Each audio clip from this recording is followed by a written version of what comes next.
We are back to business. So this week's video will be about preparing for winter. Days are getting shorter and colder, and well, most of the northern hemisphere, and it kind of comes to alignment that a lot of people will start feeling more tired, and we kind of discussed already that we're feeling it. Yeah. Yeah. So let's go through. We have talked about this previously, but let's go through understanding the seasonal changes. So how our body reacts to differences, and is there any changes in sunlight? We know that through the day, we are exposed to different frequency of like sun Yes. and things. Does it change drastically when winter is approaching? So the answer is yes. The answer is essentially as follows.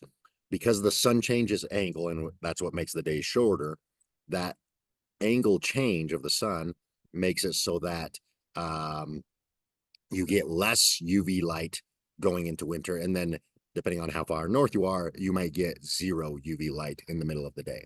The reason why that's important is because UV light is the thing that's going to catalyze a lot of processes in the body. We already talked about, vitamin D and all the sex hormones that get involved with UV light exposure.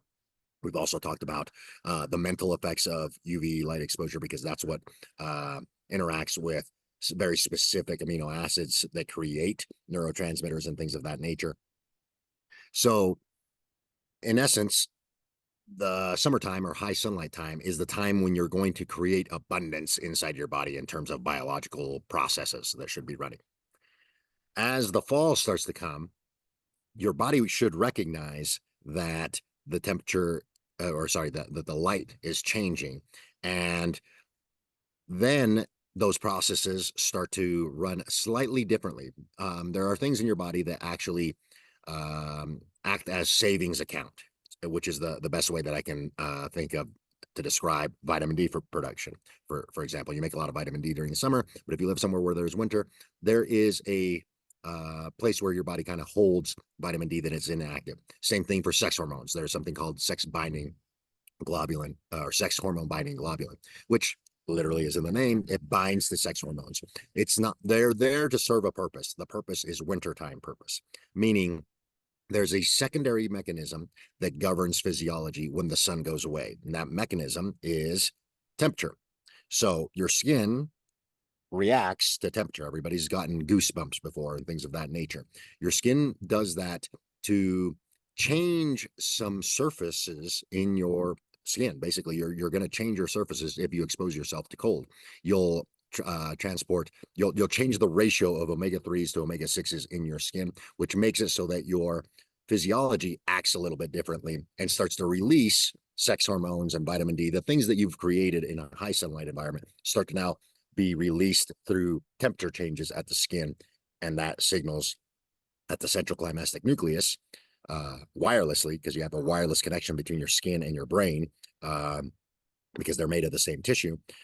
When that skin chronically is stimulated by cold exposure, meaning 55 degrees Fahrenheit, which would be like 12 degrees or 13 degrees Celsius, somewhere in there is the switch. When the body chronically senses that temperature change, it starts to dumb down or dial back the sensitivity of the eyes and central climatic nucleus to pay attention to light. It still does, but it doesn't make it the main governor. It starts paying attention to the temperature, and that starts changing skin issues or skin membranes is the word I'm looking for.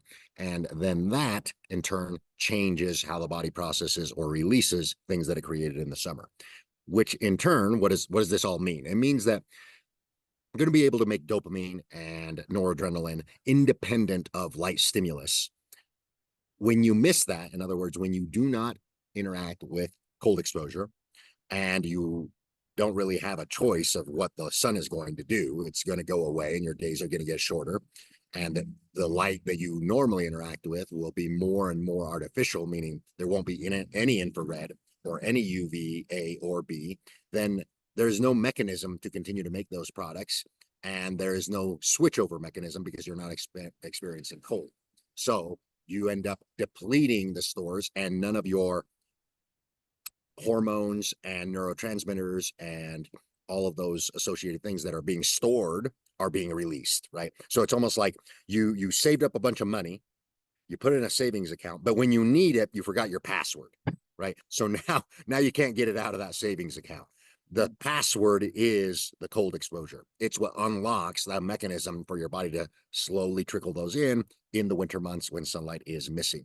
So it can lead to better mood throughout the year, just having chronic cold exposure. It can lead to better health because cold, we know through the studies that Wim Hof exposed himself to.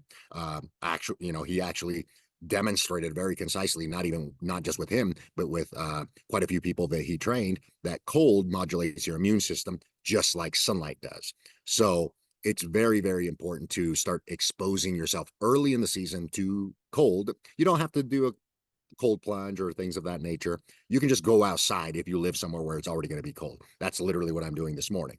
I woke up this morning, it was 10 degrees Celsius, 50 degrees Fahrenheit, and I'm just doing my podcast out here with, no shoes and no shirt on. I'm cold. I'm warming up now, but for at least 20, 30 minutes, I've been cold, and my skin temperature has changed enough that it's going to start sending those signals to my brain chronically over the next several months.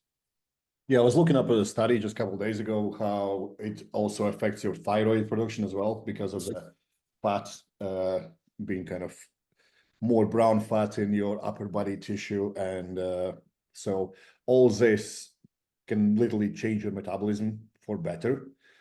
Going through all that, we already touched up on previous video about blood tests, what they do, how they need to be addressed, what questions to ask your doctor, and all those kind of things. What if somebody is getting ready for winter and those blood tests are coming back and they are insufficient in something like vitamin D3, and let's say they also haven't been very active, they have been highly stressed, cortisol is through the roof, maybe even blood pressure issues. What can they do because sun is not going to be there? Right. Is the most apparent one, hey, go on holiday whilst you can? Or what else can we figure out? Yeah, I mean, if you can afford it, that is the right answer. The right answer is, hey, if you have the time, right? Maybe you're, been really stressed for the last couple of months, but it's because of work, and now it's coming down to more of a little, because it really depends on work and lifestyle, right? Some people's winter time is more mild in terms of stress than as far as a job and other commitments than summertime, right? So if that kind of lines up, yeah, the simple answer is, hey, you go on holiday for 2-3 weeks, a month, and you go somewhere warm and you capitalize on that, especially for something like vitamin D.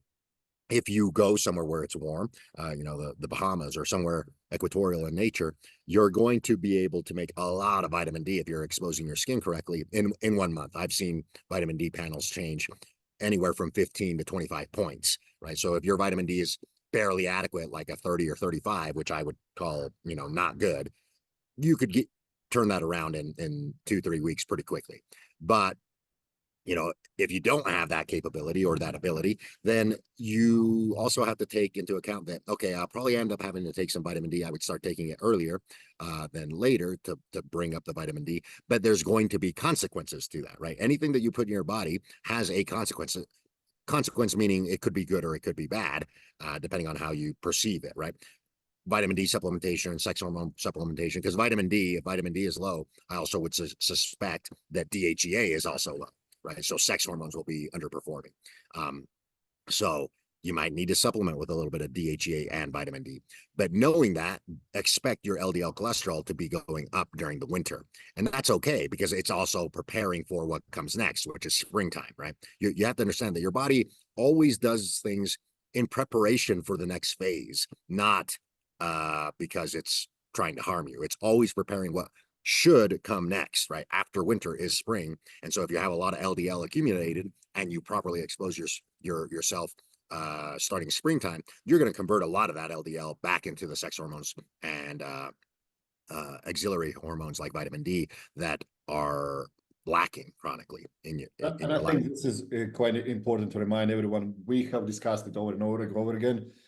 If you go to these places and your vitamin D is low and you want to kind of top it up with a break, let's say Mexico or whatever, make sure you spend some time outside without sunscreen on, because you and myself, we send somebody over and they come back and there's no change. And then you talk to them, they were just covering themselves in sunscreen every single day. So Yeah, and when you do those, low mood and so on. yeah, and this is also where cold exposure comes in very handy. If you're coming from a place that's cold, chronically exposing yourself to some cold will actually speed up the process and the magnitude that your body collects sunlight when you do expose yourself to a lot of sunlight. In fact, that's a little hack. People that live in a high altitude, right, and get cold exponentially make more vitamin D and more sex hormones, because cold essentially does a couple things. Everything that I talked about at the beginning of the video, where it changes a little bit of chemistry in the central climactic nucleus, which is the central clock of the body.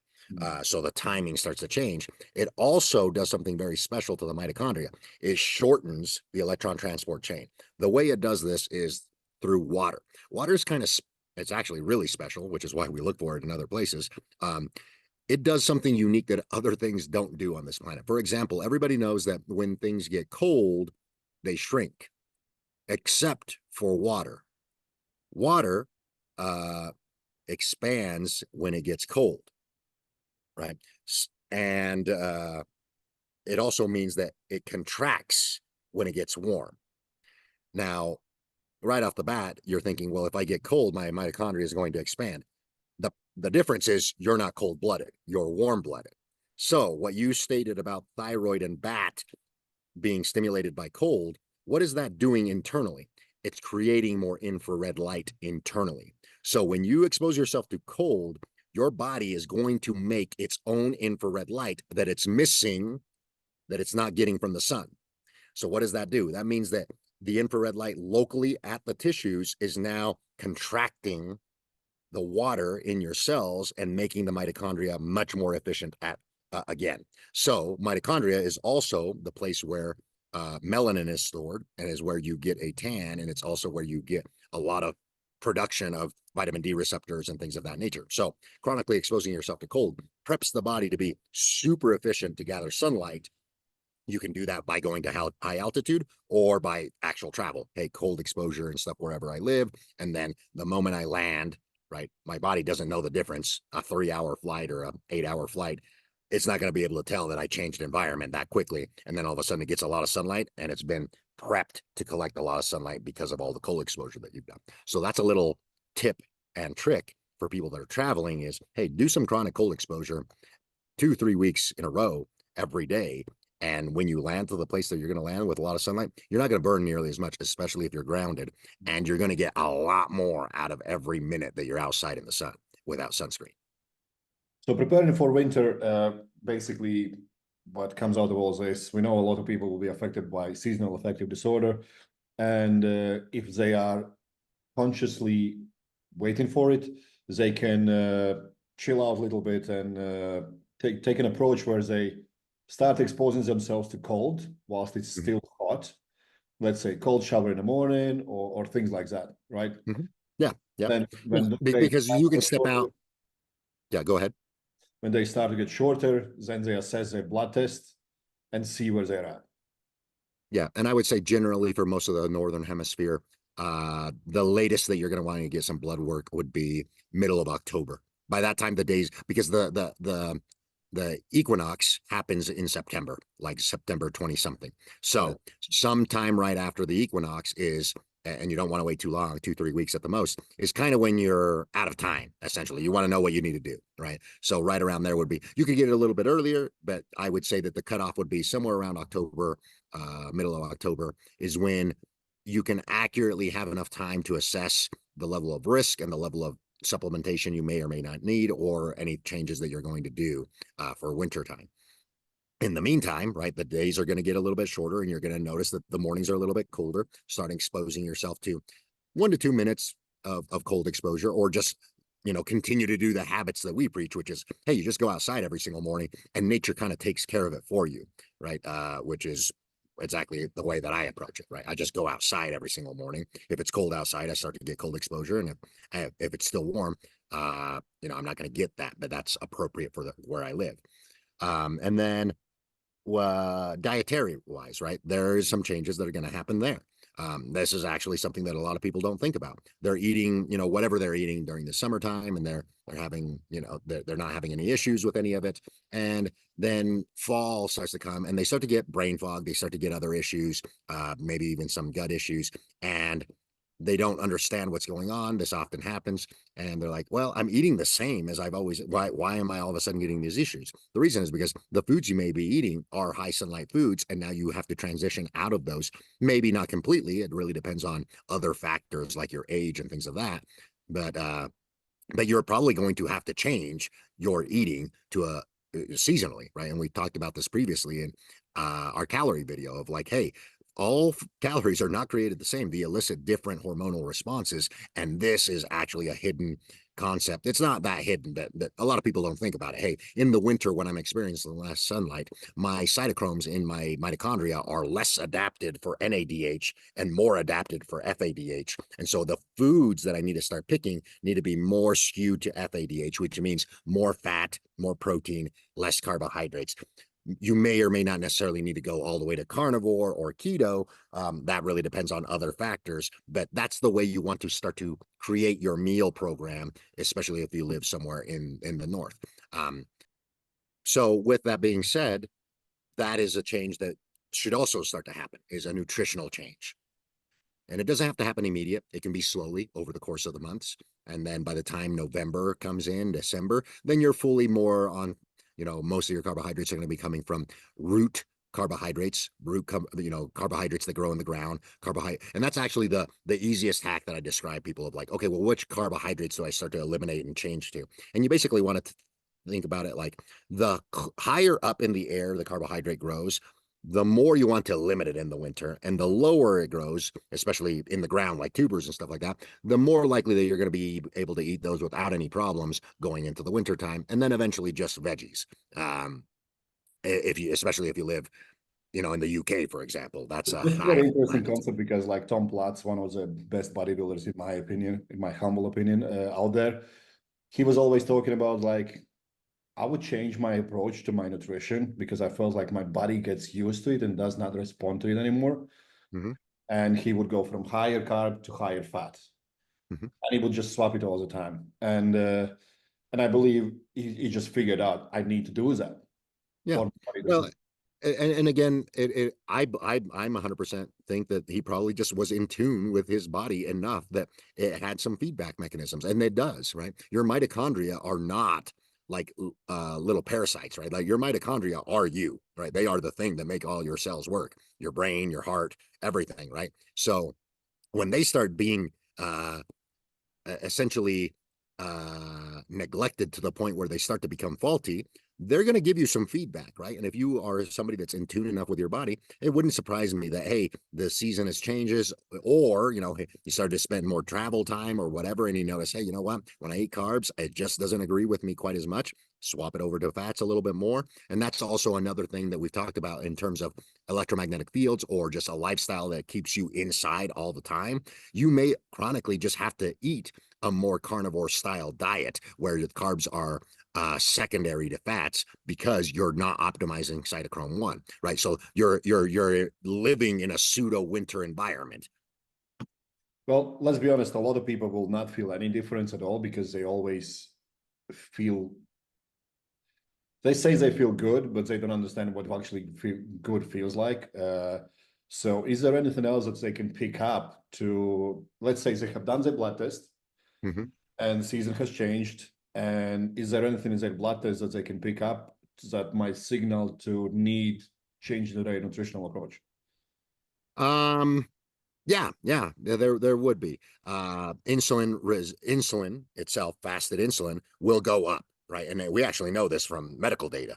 In the winter, everybody's insulin goes up, and that's when the most diagnosis for type 1 diabetes or the type 2 diabetes and pre-diabetes starts to come about. That's not a surprise, right? Because people continue to eat carbs and they're not optimizing their cytochrome 1, so they residually have more glucose in the blood, and insulin will start to go up and up and up because that's just what's happening, because you're not processing that glucose quite as well. So yes, you will be able to pick that up in the wintertime. You will notice that fasted insulin ticks up 2 or 3 points, right? It's not going to be a lot, but if you have, that's why I say it's crucial to get blood work at least at 2 times of the year when you live in a seasonal environment with all 4 seasons. Is, hey, sometime leading into spring when insulin should be going low, and sometime into fall where insulin should be going high. And that really is the technical switch of when you want to start to switch over your dietary approach.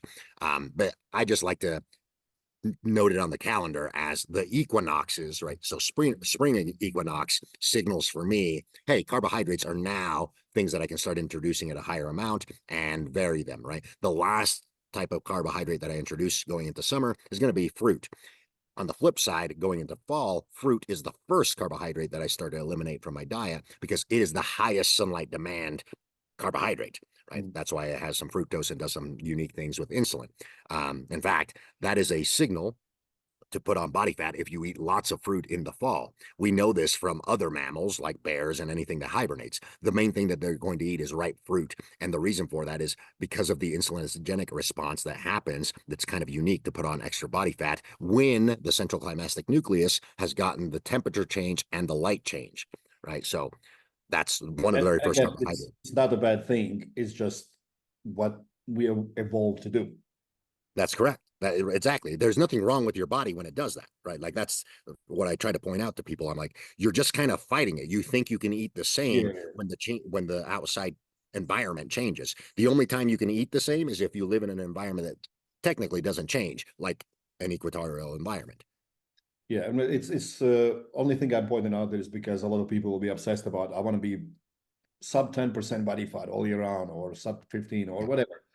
And you're like, well, all seasons change. Your body needs to change as well, not only because it's normal, but also because it can enhance your performance. Yep, absolutely. So Absolutely. Because we've had to talk about where stem cells come from, right? They are locally produced in fat tissues. That fat is not just energy. Fat has hormones in it, like leptin, and has other things in it that are very valuable, like stem cells. So if fat is something that interacts with sun in a high degree when it is sunny, then it makes sense that there's mechanisms in place in the fall and the winter to accumulate some fat going into the winter so that those stem cells can use for regenerative processes when it's appropriate to have high sunlight environments. So that it's a preparatory process, right? Just like I described. Hey, in the fall, you're meant to put on a small amount of fat. Now, depending on your diet, it could be a large amount of fat, right? And that's what I wanted to point out with the fructose, right? If you just continue to eat exactly the same and you happen to eat a lot of fruit all the time, and a lot of carbohydrates all the time, and you're going into winter, and you're number one probably going to feel that impact at the digestive tract. You're just going to feel a little bit more sluggish. You're not going to feel like you digest things quite as well. And then that might lead to slower fat loss, right? Even if you're dieting really hard, you might know, hey, in the summertime or in the spring, I'm able to lose body fat with a calorie deficit of like 300 calories, whereas now I'm having to cut it down closer to 600 to get the same results. That's that underlying mechanism of how the metabolism gets changed by the types of food that you eat, because let's it talk can be flipped the gadgets. other way. Let's talk gadgets. Let's throw in something. What can we buy to bypass the mood effects and all those kind of things? Red light therapies, all those kind Um, of things. so you Another thing could, yeah. I Red just light therapy would be helpful. I just checked Yep. my blood pressure. So after I've just gained 13 kilos in 7 weeks on a purpose, I did it, and my resting heart rate gone from 54 beats per minute to 62, Mm-hmm. and I feel it. Like I am not as explosive as I like to be. Mm-hmm. But I did it on a purpose, and I'm obviously gonna adjust my training and all those kind of things. So, is there some kind of gadgets that people can acquire that can assess and predict? Hey, you might need to train a little bit harder or a little bit less, or might eat a little bit more of this, a little bit less of that. So, or if your mood is kind of going all over the place and your job circumstances or life circumstances have changed, that you will see very little light at all. What can we buy to make sure that physically and mentally we are as sharp as we usually are in summer? Yeah, and the number one gadget to me, right, especially in the modern lifestyle, is a cold plunge. Like I just not like that is I know it's not a predictive type of gadget or anything like that, but honestly, most of those are in their infancy. They're not that good yet. But as far as like equipment, as far as things of that nature that can help with winter time, if you're not going to, if you're going to be essentially indoors and doing your thing indoors, then yeah, I would say a cold plunge or some way to facilitate cold exposure is going to be very, very helpful, because now you don't have to, go outside in the freezing cold. That's going to be helpful. You can control the environment. Other And thing, I touched up on that as well. It's like start with washing your face with cold water, then graduate to maybe cold shower for 20, 30 seconds, yeah, then cold shower altogether, and then dip yourself in cold water, right? yeah, yep, yep. And then other thing, light therapy. You mentioned light therapy. Yes, so a red light therapy box combined with a UVA box, so a black light. The reason for that is those are the frequencies you're going to be lacking the more indoors you're at. Any specific time where this would be the most beneficial? Yes. So I would say you're going to want to have red light therapy in the background essentially the whole time that you're inside. That's a chronic stimulus that can be helpful. I use that. For the winter, right? Yep, yeah, in the winter, and even now when the days are getting shorter, if I have to do work at night, I start turning that on and or So work even early. if you were to work on a laptop, you would have it at the side of you. Yep, pointing right at me. Yep, because I want to facilitate great ATP production even when I'm lacking that. Right. The thing that people kind of somewhat have a misconception is that food makes all your ATP, and that's not true. But if you're lacking sunlight, more of your ATP is going to need to come from food. That's another consequence of being more indoors as the winter comes. That's why you will put on more body fat than you would think that you should, is because your body's lacking ATP, and the only way that you're going to be able to get it is through calorie load. So if you start introducing red light therapy onto your body, that's going to actually circumvent some of that. Now, I And mentioned before you you. go, just clear about that on your body, which means you wear as little clothing as possible, right? Yeah. I would go as far as like it's not that important to be fully like shirtless, but I wouldn't be dressing up, right? Unless I'm going to an office building, right? Again, So I'm having speaking a to red people. light in a corner whilst you're under your blanket or Yeah. after watching TV, probably not Yeah, much. it's not going to do much. Not going to do much.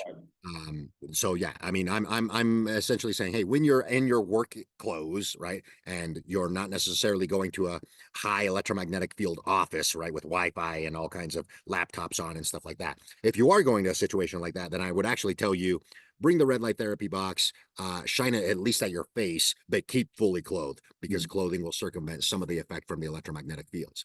And then I mentioned the UVA light. The UVA light is not something that I would use at the bookends of the day.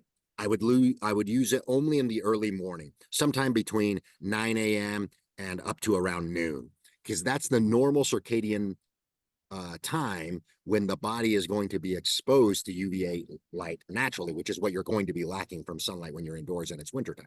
That light is going to be very crucial to signal the brain and the body to continue to facilitate immune system response properly. It may even be strong enough, depending on the box that you get. If you get like a Fiji lamp, which is actually meant to make vitamin D, you will even make vitamin D indoors with those types of things. Tanning beds will also do that, but I don't think that that happens in the UK, because the UK has some restrictions on the level of UV light that can be used in their tanning beds. But as far as I know, everywhere else, it is you can use a tanning bed. I wouldn't use a tanning bed on its own. I would bring your own red light therapy box or hack one. I have a client that's literally bought and purchased a UV tanning bed and then swapped out 70% of the UV bulbs and put in red light bulbs in them. So infrared. So it's a hybrid tanning bed where it has infrared light, and the remaining 30% is split between UVA and UVB. If you had access to something like that, I would say you would want to use that as often as possible. So that sounds like something that people can do for their home. What else can they do to hack their home for better, for lack of the words, survive in winter? Yeah. So that's one of them. Another thing, depending on the level of money and kind of your home itself, having solar tubes, right? That's something that I'm going to be adding to my home that I'm building. Solar tubes are essentially going to allow full spectrum sunlight to come into the house. Normal windows don't allow that. You could even replace certain windows in your house if you have windows that face south and stuff like that. You could replace them to have special glass in them. There's this quartz. Quartz is a glass that allows 100% transmission of sunlight. So anything that you can do that, you could even have a solar room, right? Like literally a room where it's almost all exclusively windows, and most of them are made of corks that you could literally walk into and do your work from and stuff like that. There are other things like I would say I would go as far as hyperbaric chambers, oxygen chambers. Those would become more and more beneficial in the wintertime. If you're somebody who's chronically going to be indoors, it's going to be Would it indoors. be a specific time of the week or specific time of the day where they would be most beneficial? I would say, yeah, definitely. I would say the earlier in the day would be the best as far as timing of day. I would say that probably one session a week would be more than enough. And the reason for that is because you're lacking infrared light and you're lacking UV light. And if you just aren't going to interact with cold, you're going to be slightly hypoxic at the cellular level. So adding oxygen to that environment is going to be helpful. Yeah, that's definitely something that I would consider. Other things, right? IV vitamin C. So as mammals, we are actually the mammals that use the least amount of vitamin C. We don't actually use vitamin C that much in our metabolism because we've developed a glutathione system at a greater degree. But that's because we evolved from a high sunlight environment. Right now, some people don't believe that. Some people say that we evolved from a different place, but the majority of the data points that we came from Africa, right? So we are a mammal that's a high sunlight environment mammal that's made adaptations over the eons to survive in cold environments. Well, the more you get away from the sun, the more vitamin C you need to continue to run the processes that are involved with glutathione and other productions, like hair, for example. People will notice that their hair thins in the winter. And the reason for that is because your body is trying to adapt a little bit to gather more sunlight, which is the reason why we're the hairless ape. We don't have that much hair because we are meant to gather sunlight at a higher degree. And if you're lacking sunlight, one of the adaptations that may happen, especially if your diet is deficient in vitamin C, is you might thin your hair a little bit. So that's also a sign that the biofeedback that you would want to be looking for. Hey, if I start losing a little bit of hair or my hair starts thinning in the winter, right? Pay attention to the season, then vitamin C is a good call.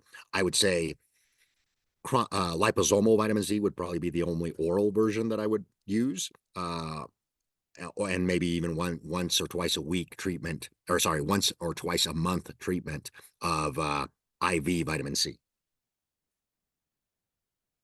Any specific dosages that So the IV vitamin C, you're not really going to be able to control the dosage. It's whatever the clinic will allow you to provide, because they can only give you so much at a time. But I would go with the maximum dose that they can. If it's the liposomal vitamin C, I would say a minimum of 1,000 milligrams of liposomal, and all the way up to 2,000 or 3,000, depending on how bad your situation is. Right, like if you're doing it prophylactically, around 1,000 a day would be fine. If you're doing it because you're also possibly getting a little bit sick or feeling a little bit run down, I would bump it up to something like 3,000.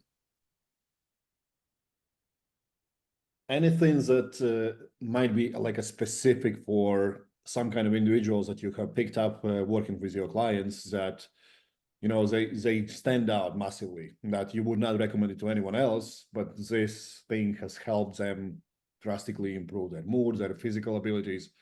Is there anything that has ever stood out for you specifically when you have worked with so many people? Yeah. So especially in the winter, I noticed that people get a big boost from methylene blue, because of the hypoxic event that I talked about. Right, a hyperbaric a hyperbaric chamber is going to be helpful by providing more oxygen, but a lot of people aren't going to have access to that every day, right?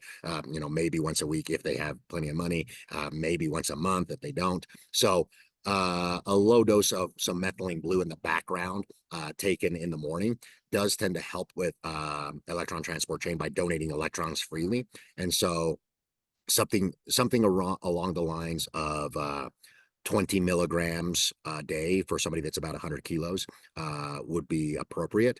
You could combine that too with something called ITTP, or myo-inositol triphosphate. That is an